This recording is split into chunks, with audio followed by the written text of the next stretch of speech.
the three-word phrase that shuts down any insult. Your heart is hammering against your ribs. In front of the entire team, your boss just called your latest project disappointing. Everyone's looking at you. Your mind goes completely blank. 1,000 thoughts are racing, but you can't find a single word to say. We've all been there, feeling that hot sting of disrespect and wishing we could just rewind time and handle it perfectly. But what if you never had to feel that powerless again? Section 1.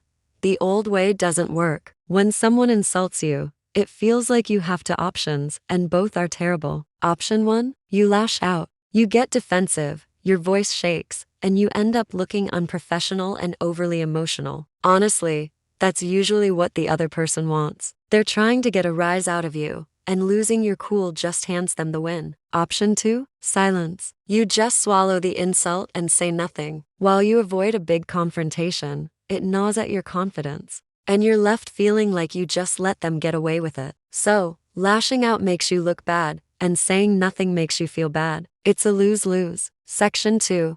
A new path. But what if there was a third way? A response that doesn't just deflect the insult but completely takes back control of the conversation. Imagine having a simple, three-word phrase that can instantly shut down disrespect, whether it's from a condescending boss, a passive-aggressive relative, or a total stranger. This isn't about some witty comeback you'll think of 2 hours too late. This is a simple, strategic tool that completely flips the script. Section 3. The phrase. So, what is this powerful little phrase? It's this. Are you okay? That's it. 3 simple words. It's the last thing they expect to hear, and that's exactly why it works so well. When someone throws an insult, they're braced for a fight or for you to shrink away. This phrase offers neither, and it completely throws them off their game. Section 4.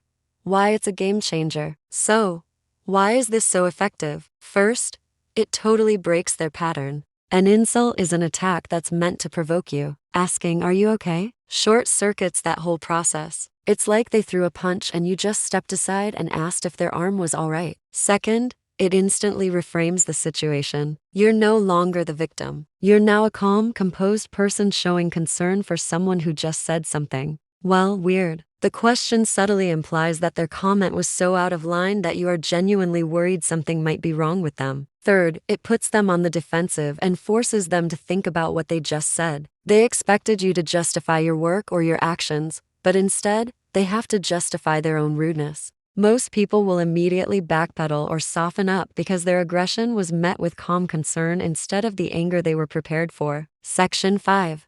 How to use it. The beauty of this phrase is that it works almost anywhere. Let's go back to that boss who called your work disappointing. Instead of scrambling for a defense, you just pause, look them in the eye, and with a calm, neutral tone, ask, "Are you okay?" The focus is no longer on your work, but on their unprofessional comment. It doesn't escalate things, but it draws a clear line. Or what about that relative who makes a backhanded compliment at dinner like, "That outfit is certainly a choice"? Instead of getting upset, you can just give a small, knowing smile and ask, "Are you okay?" It shines a spotlight right on the insult hidden in their words. Even with a rude stranger in public, a quiet and direct "Are you okay?" can stop them in their tracks. It de-escalates the situation and shows you're not an easy target, all without starting a public shouting match. Of course, you might get someone who gets flustered or even doubles down. If they fire back with, "What do you mean?" "Of course I'm okay." You can simply respond with, "Oh, okay." You just seemed a bit upset.